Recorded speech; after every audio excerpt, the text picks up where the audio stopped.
जज यशवंत वर्मा को लेकर के। देखिए, जज साहब की आप बात करते हैं, हिंदुस्तान के अंदर सुप्रीम कोर्ट के एक बहुत बड़े वकील हैं। उनका एक जो बयान आया मीडिया में कि वो सुप्रीम कोर्ट, अब हम सुनिए, ये जो है ना न्यायपालिका का मामला है, न्यायपालिका इस पर जांच करेगी। उस पर हम कुछ नहीं कहना चाहते, लेकिन इतना ज़रूर कहना चाहते हैं कि न्यायालय जो होता है ना, वो सबके लिए एक बराबर होता है। यशवंत वर्मा साहब को लेकर के जब ऑर्डर भी पास हो जाते हैं, सुप्रीम कोर्ट कह देते हैं उनको पद से हटाने के लिए, उनको कोई कार्यभार न देने के लिए, लेकिन उसके बावजूद भी इस तरीके का मामला आना, महाभियोग तक बात पहुंच जाना, क्या दर्शाता है? देखिए, देश में जो है ना न्याय सबके साथ होना चाहिए। ये नहीं कि अगर वो जज हैं तो उनको बरी कर दिया जाए और कोई आम आदमी है उसको फांसी पर चढ़ा दिया जाए।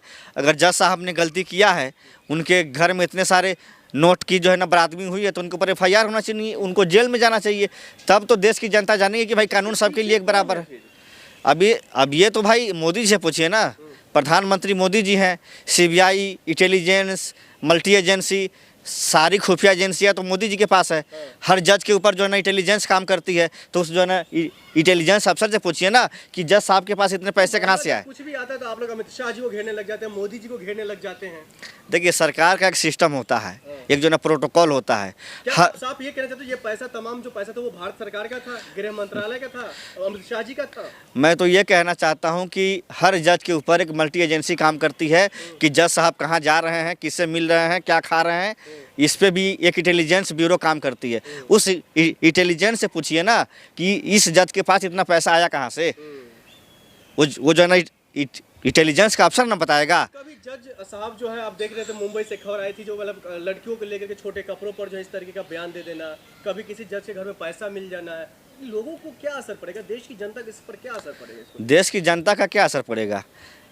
देश का प्रधानमंत्री सरेआम झूठ बोलते हों कि जहाँ झुग्गी होगी वहीं मकान दिया जाएगा, और वहीं सरकार के 100 दिन नहीं पूरे होते हैं कि दिल्ली में 100 साल जो है ना पुराने झुग्गी थे, सबको तोड़ दिया गया। आज वो लोग रोड पे आ गए, रो रहे हैं। एक चीज़ हम बताना चाहते हैं आपके माध्यम से, इस जो है ना तानाशाही जो सरकार से, कि किसी गरीब का हाय मत लीजिए, किसी गरीब का हाय बद्दुआ मत लीजिए। सिकंदर भी था, वो भी चला गया, आप भी हैं, चले जाएंगे, लेकिन किसी का घर मत उजाड़िए। यशवंत वर्मा वाला जो मामला है, वो अब प्रधानमंत्री और राष्ट्रपति तक जाने की बातें हो रही है महाभियोग को लेकर के, इसको कैसे देखें? देखिए, अच्छी बात है, सरकार उस पर संज्ञान ले। भ्रष्टाचार तो भ्रष्टाचार होता है, चाहे वो जज के यहाँ हुआ हो या किसी एक आम आदमी के हुआ हो। सरकार के साथ विपक्ष है, सरकार के साथ विपक्ष हमेशा खड़ी रहती है। विपक्ष ही तो सरकार होती है। लोकतंत्र में आपको यही नहीं मालूम है? अब आज के समय में विपक्ष को लोग जो है ना गद्दार बता रहे हैं। अगर हम ये जो सवाल कर दें कि अहमदाबाद में जो एयर इंडिया का जो हुआ है, जो क्रैश फ्लाइट, उसमें जांच क्यों नहीं हुई, तो सरकार कहेगी कि इसमें जो है विपक्ष का हाथ है। अगर हम ये पूछ दें कि आप पाकिस्तान के सामने सीज फायर क्यों किया अमेरिका के जो है ना कहने पर, तो फिर हमें कहने लगें कि ये गद्दार हैं। तो आज के समय में विपक्ष अगर सवाल उठाए तो देशद्रोही है। लेकिन हम ये कहना चाहते हैं कि तुम चाहे देशद्रोही कहो, चाहे हमें आतंकवादी कहो, चाहे तुम नक्सली कहो, लोकतंत्र में विपक्ष का काम होता है सवाल उठाना, जनता के मुद्दे को उठाना और देश हित में आवाज़ उठाना। इसको हम उठाते रहेंगे। लेकिन दुर्भाग्य है कि नरेंद्र मोदी की सरकार में ऐसा पहली बार हो रहा है कि विपक्ष अगर सवाल उठाती है तो उसको कहा जाता है ये गद्दार हैं। इससे पहले जो विपक्ष हुआ करती थी, इंदिरा जी भी रहीं, राजीव जी भी रहे। राजीव जी के समय में अटल बिहारी वाजपेयी जी को कैंसर की बीमारी हो गई थी, तो राजीव गांधी जी ने अपने तरफ से अमेरिका में भेजा, उनको इलाज कराया। ये होती थी जो है ना विपक्ष की इज्जत। और आज के समय में क्या है, नरेंद्र मोदी और उनकी जो है ना कैबिनेट रात दिन जो है ना विपक्ष को देशद्रोही और आतंकवादी और ये जो है ना गद्दार कहने में लगी है। तो ये देश का जो है तानाशाही सरकार से कहना चाहते हैं कि देश लोकतंत्र से चलेगा, संविधान से चलेगा, आपके तानाशाही से नहीं चलेगा। देखिए, तेज प्रताप यादव जी का जो मामला है, एक उनका निजी मामला था, जिसको लेकर के लालू प्रसाद यादव जी ने उनको अपनी पार्टी से जो है ना बेदखल कर दिया। अब वो मुद्दा ही जो है ना समाप्त हो गया। क्योंकि देखिए, लालू परिवार को अगर उनको लेके चलना होता तो उनको जो है पार्टी से बाहर नहीं निकालते, यहाँ तक कि संपत्ति से भी जो है ना बेदखल कर दिया गया। सवाल ये है ना, जो अपने परिवार को नहीं बचा पाए, जो अपने परिवार को एक नहीं करके रख पाए, तो वो बिहार वासियों कैसे एक करेंगे? देखिए, परिवार में 5 आदमी हैं, अब पांचों का अलग अलग विचार होता है। अब एक घर में 4 भाई हैं, तो क्या 4 भाई एक जगह रहते हैं जीवन भर? नहीं रहते ना। किसी का अलग अलग भी जो विचार होता है रहने का। बिहार को कैसे संभालेंगे तेजस्वी? बिहार, मैं ये कहना चाहता हूँ कि आप लालू परिवार पे ये बात कह रहे हैं, आपने कभी मोदी जी से पूछा कि वो जो है ना अपनी धर्म पत्नी को क्यों नहीं संभाल पाए? आपने कभी उनसे सवाल किया कि नरेंद्र मोदी जी के 4 भाई हैं, चारों भाई क्यों नहीं रहते हैं जो है ना पीएम आवास में एक साथ रहना चाहिए था?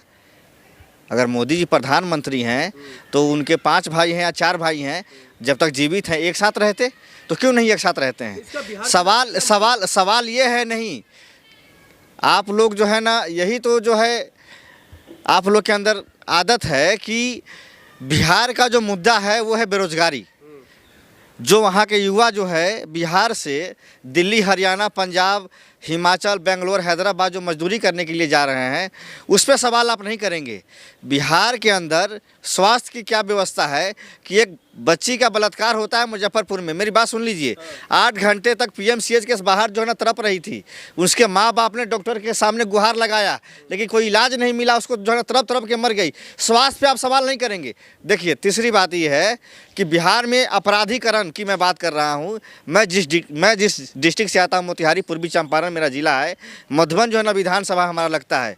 हमारे यहाँ के विधायक हैं राणा रणधीर सिंह, उनके गाँव में, मेरी बात सुन लीजिए, अरे भाई मेरी बात सुन लीजिए, मेरे क्षेत्र का मुद्दा है, इसको जनता के सामने रखने देंगे या नहीं, या फिर नहीं रखने? अरे भाई मेरे क्षेत्र का मुद्दा है, मैं वही तो बताना चाह रहा हूँ कि मधुबन विधानसभा डिस्ट्रिक्ट मोतिहारी का एक छोटा सा विधानसभा है, 18 नंबर। वहाँ के जो माननीय विधायक हैं राणा रणधीर सिंह जी, उनका गांव है बंजरिया। वहाँ कल रात को एक आम आदमी को जो है ना गोली मार दिया गया। कल रात की घटना है ये। उसके बच्चे जब इलाज के लिए गए हॉस्पिटल के अंदर, तो डॉक्टर ने कहा कि ये तो जो मर चुके हैं, इनका इलाज नहीं होगा। वो जीवित थे, उनका इलाज नहीं किया गया। मेरी बात सुनिए, अपराधी इतने बेखौफ हो गए हैं बिहार में कि आपको दिन दहाड़े जो है ना गोली मार देंगे। नीतीश कुमार जी कुर्सी छोड़ दे, अपना कुर्सी छोड़ दे, उनको तो कुर्सी पे बैठने का हक ही नहीं है। उन्होंने 20 साल में कितना जो है ना उद्योग लगाया है, उसका हिसाब दें। कितने युवाओं को जो है ना रोजगार दिए हैं, उसका जो है ना हिसाब दें। कितना उन्होंने स्वास्थ्य के ऊपर काम किया है, उसका हिसाब दें। क्या चमका दिए हैं भाई, अपने कार्यकाल में क्या चमका दिए हैं? शिक्षा व्यवस्था, सड़क से लेकर बिजली तक। आपको नीति आयोग की जो है ना रिपोर्ट पढ़नी चाहिए। नीति आयोग जो है ना वो भारत सरकार की एक संस्था है। उसने कहा है कि स्वास्थ्य के मामले में बिहार सबसे पिछड़ा है, एजुकेशन के मामले में सबसे ज़्यादा पिछड़ा है, भूखमरी के मामले में सबसे ज़्यादा पिछड़ा है, गरीबी के मामले में सबसे ज़्यादा पिछड़ा है। और आप बात करते हैं कि जंगल राज किसका देन था? नीतीश खत्म हुआ, जंगल राज खत्म हो गया। नीतीश कुमार और बीजेपी की सरकार 20 साल से है। उससे आप नहीं पूछेंगे कि जो है ना क्या जंगल राज है। दलित के बेटी का बलात्कार हो जाए तो वो राम राज है। सीतामढ़ी में जो 12 साल की बेटी का जो बलात्कार हुआ है 2 दिन पहले, वो जो है ना राम राज है। अभी हमारे जो है ना विधानसभा में जो है ना गोली चला है, एक आदमी की मौत हो गई, उसके छोटे छोटे 2-3 बच्चे हैं, वो क्या राम राज है? यानी कि आपके राज्य में बलात्कार होए, मर्डर होए, हत्या होए, अपहरण होए, वो राम राज है। अगर ये लालू यादव के अगर राज्य में हुआ होता तो वो जंगल राज हो जाता। तो देखिए, हम जो है ना उस राम को नहीं मानेंगे जिस जो है ना राम के नाम पे आप हत्या करवाइए, बेरोजगार बनाइए, स्वास्थ्य की जो है ना हालत खराब कर दीजिए और राम नाम आप जपिए।